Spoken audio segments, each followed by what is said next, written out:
Cars.com Auto Review. Hi, I'm Dave Thomas with Cars.com. When folks are shopping for luxury cars, they're going to scrutinize the looks, the performance, and the interior.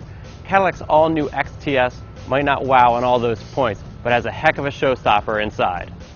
Yes, don't worry, I'll tell you all about how this car drives in a minute, but first we're going to check out Cadillac's Q system. It has nothing to do with James Bond's Q, it's actually spelled C-U-E. It stands for Cadillac User Experience, but after you use it, you might feel a bit like James Bond. First things first, there are no physical buttons on this control panel. It's all digital.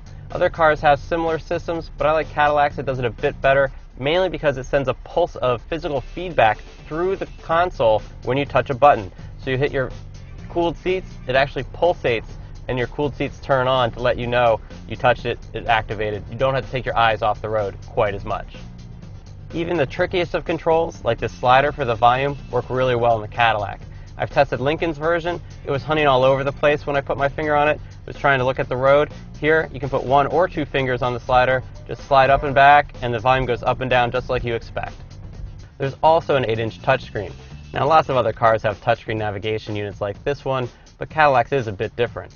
Not only is it twice as bright as an iPad, but the graphics are really crisp as well, and when you're driving along, the screen is uncluttered. So you want to look down, your album artwork looks awesome, the maps from the navigation system look really good, and when you want to change something, when you want to adjust a setting, you reach in, those controls pop up. There are 2 sensors built into the console, so they know when your hands come in, and then you can just use the controls as you see fit. The touchscreen also sends a pulse of vibration, so when you go in and you touch something, you know it's worked. However, you can't be tentative. You can't just tap lightly. You have to really press down pretty hard. Don't worry, you're not going to break the glass. Then you feel that sense of vibration come back through your finger. The only problem with the system comes with this sliding favorites bar at the bottom. Now, you can try and swipe it, but sometimes you're going to select the preset you didn't want to begin with. You're swiping away from it. So you kind of have to hold down and drag it. But if you hold it down too long, you're going to change what your favorite preset is, and you got something you don't want. Why am I spending so much time talking about preset bar? Because the presets are pretty cool. Now, for music, you can save your favorite artist, album, song title, and kind of come up with some clever ones here, and that's really useful. But you can also save stuff from your contact list, like your wife's phone number, your boss's phone number, maybe your therapist's phone number, and of course navigation functions too, like finding your home or your office, but it also saves search. So if you want to search for the closest Starbucks, you can just save that search on this preset, and anytime you want to find a near Starbucks, anywhere you are, no matter what town, you just hit that search, it'll find the closest one to you. And you can mix and match all these presets. You can store up to 60 of them. So if you spend most of your time driving around listening to Pearl Jam, calling your wife, finding the nearest Starbucks, you can have all those in one preset section. But wait, there's one more feature that's going to wow your passengers. It's this hidden cargo compartment behind the controls. It has a USB connection in there, so that's where you can plug in your iPod or your iPhone. You can throw in a wallet, sunglasses, it's pretty roomy, and then you just touch it again and it closes back up. There is a major flaw to the system.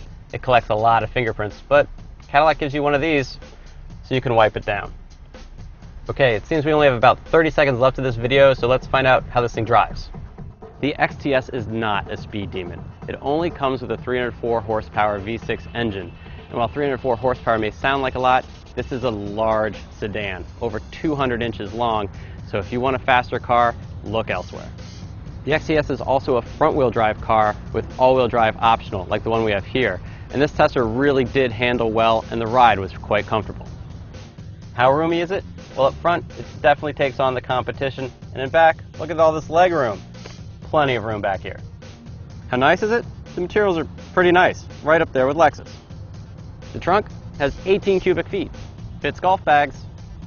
The last thing you need to know about the XTS, and probably the most important thing, is how much it costs. It starts at $44,000 and goes all the way to $61,000 for a fully loaded version like the one we have here. But even at $44,000, you get that Q system standard. For a similar amount of money, you get an Audi A6, Infiniti M37, better driving machines, but they don't have all this space. You can also look at a Lexus LS that has the space, costs more money.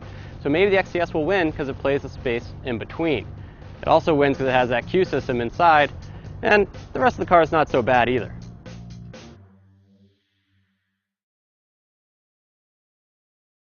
For more car-related news, go to Cars.com or our blog, KickingTires.net.